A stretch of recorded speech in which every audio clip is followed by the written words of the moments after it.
ஓட்டுநர்களுக்கு நீதி வேண்டும். வழங்கிடுவேன். பணியில் இருக்கும் ஓட்டுநர்களுக்கு தகுந்த பாதுகாப்பு வழங்கிடுவேன். கைது செய். ஓட்டுநர்களை தாக்கிய குற்றவாளிகளை கைது செய்.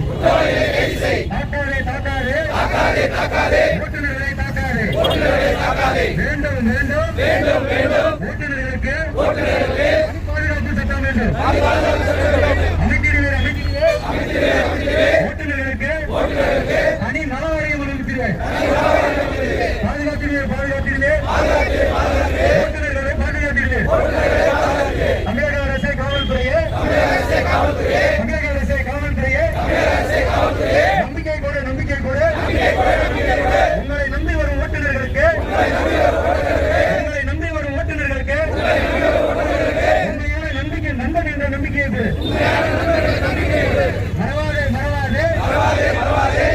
மறவாதே.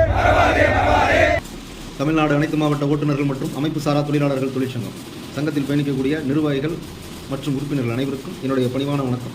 வாழ்க வளமுடன் நண்பர்களே. இன்றைய தினம் 2/7/2026 வியாழக்கிழமை விழுப்புரம் மாவட்ட ஆட்சியர் அலுவலகத்துக்கு முன்பு அருகாமையில் திடலில் நகராட்சி திடலில் மாபெரும் கண்டன ஆர்ப்பாட்டம் நம்ம இடத்துல அறிவிப்பு கொடுத்துருந்தோம். அந்த ஆர்ப்பாட்டத்தை சிறப்பாக நடத்தியும் முடிச்சிருக்கிறோம் அப்படின்னு தெரியப்படுத்திக்கிறேன்.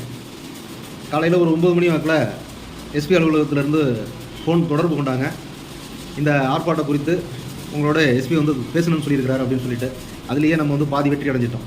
என்ன காரணத்துக்காக இந்த ஆர்ப்பாட்டத்தை தொடங்கியிருக்கீங்க, என்ன வேணும் அப்படிங்கிற மாதிரியான கேள்விக்கு நம்ம இந்த கோஷங்கள் சம்மந்தப்பட்ட பேப்பரை கையில் கொடுத்து இதில் இருக்கிற விஷயங்கள் அப்படின்ற மாதிரி தெரியப்படுத்தியிருந்தோம்.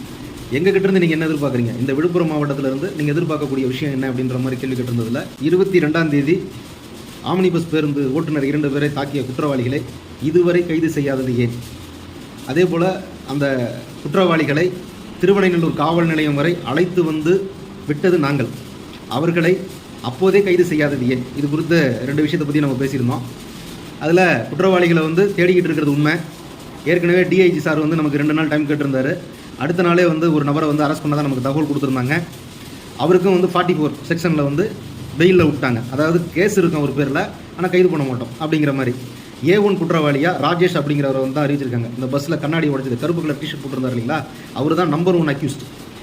அவர் மற்றவங்க எல்லாருமே சப்ஸ்டியூட், அதாவது பிடிச்சிக்கிட்டு இருந்தவங்க. இவர் மட்டும்தான் அதிகமாக தாக்கினார், அவர் தான் மெயின் குற்றவாளி, அவரை தான் தேடிட்டு இருக்கோம், தலைமறைவாக இருக்கார், கட்டாயம் 2 நாளில் நாங்கள் கண்டிப்பாக கைது நடவடிக்கை எடுத்துருவோம் அப்படிங்கிற மாதிரி தகவல் கொடுத்துருந்தாரு. 15 நாளில் பெயில் வாங்கிட்டு போயிடுவாங்க சார், அப்போ என்ன பண்ணுவீங்க அப்படின்னா இல்லை